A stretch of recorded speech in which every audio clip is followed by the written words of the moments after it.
Poleg rednega pouka imamo seveda tudi telovadbo in poleg redne telovadbe še dodatne panoge v športu, ki jih skupaj z Slovensko športno zvezo v projektu Campus ponujamo, in sicer nogomet, košarka,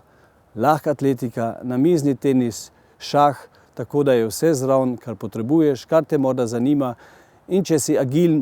in vesel športnik, pridi, to ti ponudimo tudi poleg rednega pouka in potem boš vesel in zdrav. V času, kot pa zdaj,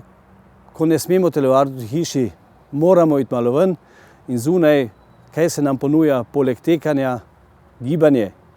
veselje, narava, da ostanemo zdravi, tako bo šlo naprej.